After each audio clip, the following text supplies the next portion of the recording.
ನಮಸ್ಕಾರ. ನಮಸ್ತೆ ಮೇಡಮ್. ದಾಕ್ಷಾಯಣಿ ಅವರಲ್ವಾ? ಹೌದು ಮೇಡಮ್. ನಾನು ಏನಮ್ಮ ಪ್ರಾಬ್ಲಮ್ ಮೇಡಮ್ ಇವ್ರದ್ದು ಅಂತ ಬಿಟ್ಟು ಹೋಗ್ತಾರೆ ಅವಾಗ ಅಂತ ಅವ್ರು ಹೇಳ್ತಾರೆ. ಹೀಗೆ ಕಿರುಕುಳ ಕೊಟ್ಟಿದ್ರಿಂದ ಬಿಟ್ಟು ಹೋಗೋ ಪರಿಸ್ಥಿತಿ ನಿರ್ಮಾಣ ಆಯ್ತು ಅಂತ ಅವ್ರು ಹೇಳ್ತಾರೆ ಮೇಡಮ್. ಈಗ ಆಕ್ಚುಲಿ ಇವ್ರಿಗೆ ಕಿರುಕುಳ ಕೊಟ್ಟಿದಾರೋ ಅಥವಾ ಇವರು ಕಿರುಕುಳ ಅನುಭವಿಸಿದಾರ ಅನ್ನೋದು ನಾವು ಈಗ ಹೊರಗಡೆ ಇರ್ತೀವಿ ಮೇಡಮ್. ಅವ್ರ ಮನೆಯಲ್ಲಿ ಏನು ಅನುಭವಿಸಿದಾರ ಅನ್ನೋದು ಅವ್ರಿಗೆ ಗೊತ್ತು. ಇವ್ರಿಗೆ ಮಾನಸಿಕವಾಗಿ ಹಿಂಸೆ ಆಗಿದೆ ಅಂತ ನಾನು ಒಂದ್ಸಲ ಇವ್ರನ್ನ ಮನೆಗೆ ಕರೆಸಿದ್ದೆ. ನಮ್ಮ ಮನೆಗೆ ಏನಾದರೂ ರಾಜಿ ಸಂಧಾನ ಮಾಡ್ಕೊಳ್ರಿ. ಇದೇ ಈ ಥರ ಕೋರ್ಟ್ ಕಚೇರಿ ಎಷ್ಟು ದಿನ ಅಂತ ಓಡಾಡ್ತೀರಿ ನೀವು? ನಿಮಗೂ ಹಿಂಸೆ. ನಾನು ಶಾಂತ ಕೇಳೋಣ ಅಂತ ಇದ್ದೆ. ನಿಮಗೂ ಹಿಂಸೆ, ವಿಚಾರ ಗೊತ್ತಾಗ್ಬೇಕಲ್ಲ. ನಿಮಗೂ ಹಿಂಸೆನೆ ಅವ್ರಿಗೂ ಹಿಂಸೆನೆ. ಯಾಕೆ ಈ ತರ ಏನೋ ತಪ್ಪು ಮಾಡ್ಬಿಟ್ಟಿದ್ದಾರೆ. ಇವ್ರ ಜೀವನ ಹಾಳು ಮೇಡಮ್. ಇವಾಗ ಅಲ್ಲ, ಈ ಮಧ್ಯೆ ಅವ್ರು ಇನ್ನೊಂದು ಮದುವೆ ಮಾಡ್ಕೊಂಡಿದ್ದು ದೊಡ್ಡ ಮಹಾ ಅಪರಾಧ. ಅದು ಅವಳಿಗೆ ಡೈವರ್ಸನು ಇಲ್ಲ, ಏನೂ ಇಲ್ಲ. ಆ ಥರ ಇರುವಾಗ ಈಗ ಅವಳಿಗೇನಾದರೂ ರಾಜಿ ಸಂಧಾನ ಮಾಡಿಕೊಂಡು ಆ ಥರ ಒಪ್ಕೊಳ್ರಿ ಅಂತ ಹೇಳಿದ್ ಮೇಡಮ್. ಹ್ಞೂ ಅಂತಿದ್ದರೆ ಯಾಕೋ ಮತ್ತೆ ಬಂದು ಮೀಟ್ ಆಗಲಿಲ್ಲ ನನಗೆ ಅವರು. ಯಾವ ಥರ ನ್ಯಾಯ ದೊರಕಿಸ್ಬೇಕು ಅಂತ ನಿಮಗೆ ಅನ್ಸುತ್ತೆ? ನಾನು ಮೇಡಮ್ ನಿಮಗೆ ಇವಾಗ ಅದೇ ಈಗ ಅವ್ರು ಹೇಳಿದ್ನಲ್ರಿ ಆ ಥರ ಅವಳಿಗೂ ಒಂದು ಮಗು. ಈ ಹಠಕ್ಕೆ ಗಂಡ ಬೇಕು, ನಿಜವಾಗ್ಲೂ ಗಂಡ ನಂಗೆ ನಿಜವಾಗ್ಲೂ ಗಂಡ ಬೇಕು ಮೇಡಮ್. ಬೇರೆಯವ್ರಿಗೆ ಸಿಗಬಾರ್ದು ಅಂತ ಬೇಕು ಆ ಥರ ಏನಿಲ್ಲ ಮೇಡಮ್. ನನ್ನ ಗಂಡ ನನಗೆ ಬೇಕು. ಎಲ್ಲೋ ಒಂದ್ ಕಡೆ ನಾವು ನಮ್ಮ ಹಕ್ಕನ್ನ ಚಲಾಯಿಸದೇ ಇದ್ದಾಗ ಅಥವಾ ಅದನ್ನ ಹಗುರವಾಗಿ ಬಿಟ್ಟಾಗ ಬೇರೆ ಯಾರೋ ಆ ಹಕ್ಕನ್ನ ಬಳಸ್ಕೊಂಡ್ಬಿಡ್ತಾರೆ ಅಂತ ಅನ್ಸಲ್ವಾ? ಹಂಗಲ್ಲ, ನೀವೆಲ್ಲೋ ಬಿಟ್ಟು ಹೊರಟೋದಾಗ ನಿಮ್ ಜಾಗಕ್ಕೆ ಯಾರೋ ಬಂದ್ರು ಅಂತ ಅನ್ಸಲ್ವಾ? ಒಂದ್ ಸೆಕೆಂಡ್ ಮೇಡಮ್. ನಾನು ಆಕ್ಚುಲಿ ಹೇಳ್ಬೇಕಂದ್ರೆ 8 ವರ್ಷ ಆಯ್ತು ನಾನು ಗಂಡನ್ಗೋಸ್ಕರ ಹೋರಾಡ್ತಾ ಇದ್ದು. ಇನ್ನು ನಾನು ಕೋರ್ಟ್ನಲ್ಲಿ ಗಂಡನ್ಗೋಸ್ಕರನೇ ಹೋರಾಡ್ತಾ ಇದ್ದೀನಿ. ಕೋರ್ಟ್ ಗಂಡನ್ ಕೊಡ್ಸುತ್ತೇನಮ್ಮ? ಇಲ್ಲ ಮೇಡಮ್, ನಾನು ಈ ತರ ಆದ್ರೂ ಮಾಡಿದ್ರೆ ನಾನು ಕರ್ಕೊಂಡೋಗಿ ಚೆನ್ನಾಗಿ ಬಾಳೆ ಮಾಡ್ತಾರೋ ಏನೋ ಅಂತ ಬೈದ್ ಕಳ್ಸಿ ಚೆನ್ನಾಗಿರ್ಬೇಕ್ರಿ ಅಂದ್ರೆ ಚೆನ್ನಾಗಿರ್ತಾರ, ಅಥವಾ ನಿಮ್ಮಲ್ಲಿ ಹೊಂದಾಣಿಕೆ ನಿರ್ಮಾಣ ಆಗಿ ನೀವು ಚೆನ್ನಾಗಿರ್ತೀರೋ? ನಮ್ಮಲ್ಲಿ ಹೊಂದಾಣಿಕೆ ಇತ್ತು ಮೇಡಮ್. ನಮ್ಮ ಮಾವ ಏನ್ ಮಾಡ್ತಿದ್ದ, ನಮ್ಗೆ ಇಬ್ಬರಿಗೂ ಜಗಳ ಹಚ್ಚಿ ನಮ್ಮನ್ನ ಬೇರೆ ಮಾಡ್ತಾ ಇದ್ದ. ಈಗ ಅದೇ ಹೇಳಿದ್ರು ಮೇಡಮ್. ಈಗ ಮಾವ ಇದ್ದಾರಾ? ಇದಾರೆ ಮೇಡಮ್.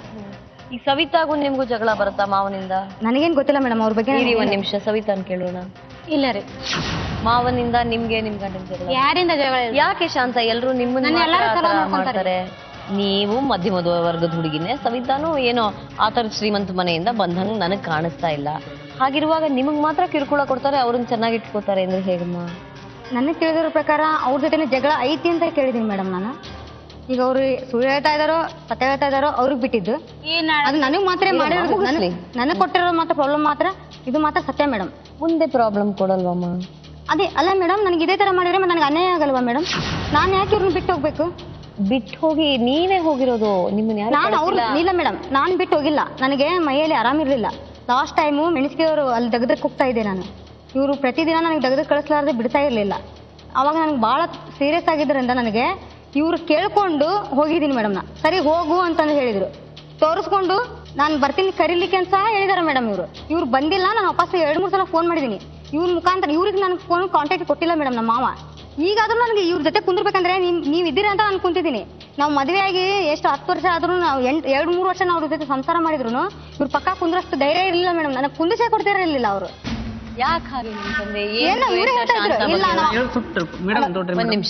ನೋಡ್ರಿ ಮೇಡಮ್, ಅವ್ರಿಗೆ ಯಾಕಲ್ರಿ ತಂದೆ ತಾಯಿ ಏನು ಮದ್ವಿ ಏನು ಗಂಡ ಹೆಂಡತಿ ಹೊಂದಾಣಿಕೆ ಆಗಿ ಅಂತ ಮಾಡಿರ್ತಾರೋ ಏನೋ ಗಂಡ ಬೇರೆ ಬೇರೆ ಮಾಡಕ್ ಮಾಡ್ತಾರೆ ಮದ್ವಿ. ನನಗೆ ಹೊಡೆದಾಗ ಯಾಕೆ ಇವ್ರು ಕೇಳ್ತಾ ಇರಲಿಲ್ಲ? ಇಬ್ರು ಸೇರಿ ಹೊಡಿತಾ ಇರುವಾಗ, 3 ಜನ ಸೇರಿ ಹೊಡಿತಾ ಇರುವಾಗ ಇವ್ರು ಯಾಕೆ ಒಂದ್ ಮಾತು ನನಗೆ ಎಂತಿಗೆ ಯಾಕೆ ಹೊಡಿತಾ ಇದೀಯಾರ ನೀವು? ಹೊಡಿದಾರ ಅಂತ ಹೇಳಿದ್ರ ಆಗಂಗ ತಂದೆ ಅಲ್ರಿ ಗಂಡನ್ ಬಿಟ್ಟು ಬೇರೆದವ್ರಿಗೆ ಮತ್ತೆ ತಂದು ಹೊಡ್ಯಾಕ ಹಾಕಿ ಸಿಗುತ್ತೆ ಮೇಡಮ್. ನೀವು ಹೇಳಿ ನಂಗೆ ಗೊತ್ತಿಲ್ಲಪ್ಪ. ಅಲ್ಲ ಅದೇ ನಮ್ ತಂದೆ ಯಾರಿಗೂ ಇಲ್ಲಪ್ಪ ಹೊಡಿಯೋಕೆ. ಅದರ್ರಿ ನಾವು ಗಂಡನ ಬಿಟ್ಟು ಅಲ್ಲ ಗಂಡನ್ ಬಿಟ್ಟು ಹೊಡಿಯೋಕಿಲ್ಲ. ಅದನ್ನ ಗಂಡನ ಹೊಡೆಯಲಿಕ್ಕೆ ನಮಗೂ ಹಾಕನಕ್ಕೆ ಹೇಳ್ತೀನಿ ಮೇಡಮ್. ಅವ್ರು ಏನೋ ತನ್ನ ಸ್ವಲ್ಪ ಇದನ್ನ ಮಾಡಿದ್ರೆ ನಾವು ಏನಿಲ್ಲ ಅದು ಹೆಂಗ್ಯಾಕೆ ಹೋಗ್ಲಿ ಅಂತ ನಾನು ಏನ್ ಮಾಡ್ತಿದ್ದೆ, ಅವ್ರು ಕೂಡ ಏನು ಹೋಗ್ತಿ ತಂದೆ ಕೂಡ ನೀವು ಹೊಟ್ಟೆ ಮಾಡ್ಕೊಂಡು ತಿನ್ನು ಅಂತ ಅಷ್ಟೇ. ಇಬ್ರು ಕೂಡ ಒಟ್ಟಿಗೆ ಜೀವನ ಚಂದ ಮಾಡೋಣ. ಎಲ್ಲಿದ್ದೀರಿ ನೀವು? ಮುಟ್ಟಿಗೆರೆಗೆ ಇದ್ದೇನ್ರಿ ತಂದೆ ತಾಯಿಯೊಂದಿಗೆ. ತಂದೆ ತಾಯಿಯೊಂದಿಗೆ. ಮತ್ತೆ ತಂದೆ ತಾಯಿ ನೋಡ್ರಿ ನಾನು ಎಲ್ಲ ತಂದ ನೀವು ಬಂದು ಕೂತ್ಕೊಂಡ ತಕ್ಷಣ ಏನ್ ಹೇಳಿದ್ರಿ? ನಮ್ ಜೊತೆ ಬಂದು ಇರ್ಲಿ ಅವರು ಅಂತ ಹೇಳಿದ್ರಿ. ಈಗ ನಿಮ್ ತಂದೆ ತಾಯಿ ಮನೇಲಿ ನೀವ್ ಇಷ್ಟು ಜನ ಇರ್ತೀರಾ ಅಲ್ರಿ? ಇವ್ರಿಗೆ ಒಂದ್ ಬೇರೆ ಮನಿ ಮಾಡಿ ಇಡ್ಬೋದಲ್ರಿ ಮೇಡಮ್? ಅದನ್ನ ಕೇಳ್ತಾ ಅದೇ ಅವ್ರಿಗೆ ಬೇರೆ ಬೇರೆ ಮನಿ ಮತ್ತೆ ಒಟ್ಟಿಗೆ ಅಂದ್ರೆ ಸೇರಕ ನೋಡ್ರಿ. ಒಟ್ಟಿಗೆ ಅಂದ್ರ ಇಬ್ರು ಮನಿ ಒಳಗೆ ಕದನ ಅಂತ ಆಗ್ತಾ ಇದೆ ಮೇಡಮ್. ಯಾಕಂದ್ರೆ ಅವ್ರ ಬದ್ದೆ ಇವ್ರಿಗೆ ಅಂತ ಆಗಲ್ಲ, ಇಲ್ಲೇ ಆಗ್ತಾ ಇದೆ. ಅದೇ ನೋಡಿ ಮೇಡಮ್, ನೀವೇ ಇದನ್ನ ಹೆಂಗ್ ಸರಿಪಡಿಸ್ತೀರಿ ಎಲ್ಲ ನಿಮಗೆ ಬಿಟ್ಕೊಟ್ರಿ ಮೇಡಮ್. ಇದು ನೋಡ್ರಿ ಮೇಡಮ್, ಒಂದು ಕೋರ್ಟ್ ಕಚೇರಿ ಅಂಕ ಮೇಡಮ್ ನಂಗೆ ಸಾಕಾಗಿದೆ ಮೇಡಮ್.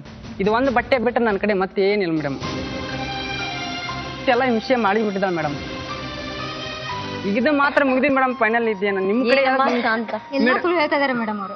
ಇಲ್ಲ ಮೇಡಮ್ ನನಗೆ ಅಲ್ಲಮ್ಮ ಕೋರ್ಟಿಗೆ ಅಲಿಯೋದು ಎಲ್ರಿಗೂ ಕಷ್ಟನೇ ಸುಳ್ಳು ಹೇಳಕ್ಕೆ ಏನಿದೆ ಇದರಲ್ಲಿ? ನಾನು ಇಷ್ಟು ವರ್ಷ ಕೋಟಿ ಹಾಕಿದ್ದೀನಲ್ಲ, ಇವ್ರು ಒಬ್ರು ವಕೀಲರನ್ನು ಇಟ್ಟಿಲ್ಲ, ಇವ್ರು ನನಗೆ ದುಡ್ಡನ್ನು ಕಟ್ಟಿಲ್ಲ. ಯಾವ ರೀತಿ ನನ್ನ ಬಗ್ಗೆ ನನ್ನ ಸಂಬಂಧ ಯಾವ ರೀತಿ ಹಾಳಾಗಿದ್ದಾರೆ ಮೇಡಮ್? ಕೋರ್ಟ್ ಓಡಾಡೋದೇ ದುಡ್ಡು ಕೆಲಸ. ಅಲ್ಲ ಮೇಡಮ್, ಬಂದೇ ಇಲ್ಲ ಅವರು, ಕೋರ್ಟ್ ಹಾಜರೇ ಇಲ್ಲ. ಬೇಕಾದ್ರೆ ಹೋಗಿ ಅಲ್ಲ ಪದೇ ಪದೇ ಕೋರ್ಟ್ ಇಂದ ನೋಟಿಸ್ ಬರ್ತಾ ಇದ್ರೆ ಏನ್ ಬಹಳ ಖುಷಿ ಏನಮ್ಮ ಅದು? ಅಲ್ರಿ ಮೇಡಮ್ ನೋಡಿ ಗೊತ್ತೇನ್ರಿ ಮೇಡಮ್, ಪೊಲೀಸ್ ಬಂದ್ರೆ ಏನ್ ಮಾಡ್ತಾ ಗೊತ್ತರ, ಊರಿಗೆ ಬಂದು ವಾರಂಟ್ ತೆಗಿಸ್ತಾರ್ರಿ. ವಾರಂಟ್ ತೆಗಿಸಿದ್ರೆ ಮನುಷ್ಯ ಅವ್ರು ಹೆಂಗ್ ಹೊಡಿತಾರ ಗೊತ್ತರ ಮೇಡಮ್? ನನ್ನ ಒಂದ್ಸಲ ಹೋಗಿ ಎಲ್ರಿ ಅದು ಸಬ್ಜೆಲ್ನಾಗ ಇಡ್ಸಿದ್ರು. ಸಬ್ಜೆಲ್ ಬಿಟ್ಟು ಇಲ್ಲಿ ಒಂದು ತಿಂಗಳು ಸಜಾ ಆಗಿತ್ತು ನನಗೆ. ಇದಕ್ಕೆ ದಾರು ಜೈಲಿಗೆ ಹಾಕಿದ್ರಿ. ಆಗಿತ್ತು ಇಲ್ವಮ್ಮ? ಆಗಿತ್ತು ಮೇಡಮ್. ನಾ ಹೇಳ್ತೀನಿ, ಇವ್ರು ಏನ್ ಮಾಡಿದ್ರು ಅಂದ್ರೆ ಜಡ್ಜ್ ಸಾಹೇಬ್ರಿಗೆ, ಸೆಕೆಂಡ್ ಕೋರ್ಟ್ ಜಡ್ಜ್ ಸಾಹೇಬ್ರಿಗೆ ಕೈ ಮಾಡಿ ನಮ್ಮ ಹತ್ರ ಏನಿಲ್ಲ, ನಾನು ಆಕಿ ಏನು ಕಟ್ಟಲ್ಲ, ನಾನು ಮದುವೆ ಮಾಡ್ಕೊಂಡಿದ್ದೀನಿ, ಏನ್ ಮಾಡ್ಕೊಂತೀರಿ ನೀವು ಮಾಡ್ಕೊ ಹೋಗ್ರಿ ಅಂತ ಈ ತರ ಹೇಳಿದ್ರೆ. ಮತ್ತೆ ನಮ್ಮ ವಕೀಲರು ಸಹ ಏನಂದ್ರೆ ಇವ್ರು ಹೊಲಸ್ ಬೇಗ ಬೈದಿದ್ದಾರೆ, ಅವ್ರಿಗೆ ಬೇಕಾದ್ರೆ ಇದೇ ತರ ಸಜಾ ಮಾಡಿದ್ದು. 1 ವರ್ಷ ಮಾಡಿದಾರೆ ಮೇಡಮ್ ಇವ್ರಿಗೆ ಸಜಾ. ನಿಜ ಅಲ್ಲ, ನೀವು ನ್ಯಾಯಾಲಯಕ್ಕೆ ಮರ್ಯಾದೆ ಕೊಡ್ಬೇಕಲ್ವೇನಪ್ಪ?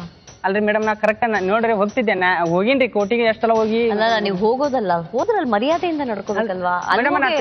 ಕೈ ಬೀಸೋದು ಮೇಡಮ್ ನೋಡ್ರಿ, ದಯವಿಟ್ಟು ನೀವು ಅವ್ರು ಹೇಳ್ತಾರ ಅಂತ ಹೇಳ್ರಿ. ನಾವು ಕೋರ್ಟ್ನಾಗ ವಕೀಲ್ರಿ ಇಟ್ಟಿವಿ, ಎಲ್ಲ ಇಟ್ಟಿ ನ್ಯಾಯ ಆಡಿನ್ರಿ. ಆಕಿನ ಕೋರ್ಟ್ನಾಗ ರಜೆ ಮಾಡಿ ಕರ್ಕೊಂಡ್ ಹೋಗಿರಿ 1 ತಿಂಗಳು. ನಾನು ಕೋರ್ಟ್ನಾಗ ರಜೆ ಮಾಡಿ ಕರ್ಕೊಂಡ್ ಹೋಗಿ ಮೇಡಮ್. 1 ಸೆಕೆಂಡ್ ಮೇಡಮ್, ರಾಜಿ ಮಾಡಿ ಕರ್ಕೊಂಡು ಹೋದ್ರು. ನನಗೆ ಅಲ್ಲಿ ಊರಲ್ಲೆಲ್ಲ ಇವರು ಇನ್ನೊಂದು ಮದುವೆ ಆಗಿದ್ದಾರೆ ಅಂತ ಹೇಳಿದ್ರು. ಇದು ಪರ್ಸನಲ್ ವಿಷಯ, ಗಂಡ ಹೆಂಡತಿದ್ದು. ನಾನು ಪರ್ಸನಲ್ ಆಗೇ ಕೇಳಿದೆ, ನಾನು ಸಾಕಷ್ಟು ಸಲ ಕೇಳಿದ್ದೀನಿ. ಗದಗ್ ಬಂದು ಬಸ್ ಸ್ಟ್ಯಾಂಡ್ ಮುಟ್ಟಿ ತನೂ ಕೇಳಿದ್ದೀನಿ. ನಾನು ಕೋರ್ಟಿಗೆ ಬಂದು ಹಾಜರಾಗೋ ಡೇಟಿಗೆ ಬಸ್ ಸ್ಟ್ಯಾಂಡ್ ತನೂ, ಗದಗ್ ಬಸ್ ಸ್ಟ್ಯಾಂಡ್ ತನೂ ಕೇಳಿದ್ದೀನಿ. ನೀವು ಇನ್ನೊಂದು ಮದುವೆ ಆಗಿದ್ದೀರಾ, ಸತ್ಯ ಹೇಳ್ರಿ ನನಗೆ, ನೀವು ನಿಜ ಹೇಳಿ ನನ್ನ ಜೊತೆ ಸಂಸಾರ ಸ್ಟಾರ್ಟ್ ಮಾಡಿ. ಮತ್ತೆ ಅದಕ್ಕೆ ನಾನು ಏನಾದರೂ ಮುಂದೆ ಅದಕ್ಕೆ ದಾರಿ ನೋಡ್ತೀನಿ ಅಂತಂದೆ. ನಾನು ಮದುವೆನೇ ಆಗಿಲ್ಲ, ನಾನು ಮದುವೆನೇ ಆಗಿಲ್ಲ ಅಂತ ಪ್ರಮಾಣ ಮಾಡಿ ಹೇಳಿದಾರೆ ಮೇಡಮ್. ಮೇಡಮ್ ಈಗ ನೋಡಿ ಯಾರಾದ್ರೂ ಈಗ ಒಂದು ನೋಡ್ರಿ ಮೇಡಮ್, ಅಲ್ಲ ಸುಳ್ಳು ಹೆಂಗ್ ಹೇಳಕ್ ಬರ್ತಾವ? ಮದುವೆ ಆಗಿದ್ದ ಆಗೇನಂತ ಹೇಳ್ಬೋದಲ್ರಿ? ಈಗ ಇವ್ರಂಗ ನೋಡ್ರಿ, ಈಗ ಹಂಗ ಸಚ್ಚೆ ಹಂಗ ಮಾಡ್ತಾ ಯಾರು ಒಪ್ಕೊಳ್ಳಲ್ಲ. ಕಂಡಿಡಿಯೋರ್ಗು ಎಲ್ರು ಗೊತ್ತಾಗ್ಲಿ, ತಾನಾಗ್ ಗೊತ್ತಾಗ ಅಂತಾನೆ ಇರ್ತಾರೆ. ಯಾರು ಹೌದೌದು ನಾನ್ ಮದ್ವೆ ಆಗಿದ್ದೀನಿ ಅಂತ ಯಾರು ಒಪ್ಪಲ್ಲ ಅಲ್ವಾ? ಈಗ ಮೇಡಮ್ ನೀವಿಲ್ಲ ಅಂತಾನೆ ಹೇಳಿರ್ತೀರಿ. ಅವನಿಗೂ ಕೇಳಿದೀನಿ ಮೇಡಮ್, ಮದುವೆ ಏನಾದ್ರು ಮಾಡಿದ್ರಾ ಅಂತ ಕೇಳಿದೀನಿ. ಇದ್ರೆ ಹೇಳ್ರಿ, ಜಡ್ಜ್ ಮುಂದೆ ಒಪ್ಕೊಡ್ರಿ. ಕರೆಕ್ಟ್ ಏನ್ ಮಾಡೋಣ ಅಂತ ಶಾಂತ ನಿಮ್ಗೆ? ನನಗಂತೂ ನನ್ ಗಂಡ ಬೇಕ್ರಿ ಮೇಡಮ್. ನನಗೆ ಯಾವ್ದೇ ತರ ಅವ್ರದ್ದು ದುಡ್ಡಿನ ನನಗೆ ಸಾಕಷ್ಟು ಸಲ ಇವ್ರ ದುಡ್ಡಿಂದು ಆಸೆ ತೋರಿಸಿದ್ದಾರೆ. ನನಗೆ ಯಾವ್ದೇ ತರ ದುಡ್ಡು ಬೇಡ, ನನ್ ಗಂಡ ಬೇಕು. ಹೋಗಿ ಅವ್ರ ಮನೇಲಿ ಇರ್ತೀರೇನಮ್ಮ? ನಾನು ನಮ್ಮ ಅಕ್ಕ ಇರೋದಾದ್ರೆ ನಾವು ಅವ್ರ ಮನೇಲಿ ಇರ್ಲಿಕ್ಕೆ ರೆಡಿ ಇದೆ. ಇವಳು ಮಾತ್ರ ನಮ್ಮ ಮನೇಲಿ ಇಲ್ಲ. ಇವಳಿಗೇನೋ ಇವ್ರು ಏನ್ ಮಾಡಿದಾರೋ ಇವ್ರು ಸೆಟ್ಲ್ಮೆಂಟ್ ಮಾಡ್ಕೊಂಡು ಸರಿ ಮಾಡ್ಕೊಳ್ಳಿ ಇವ್ರು.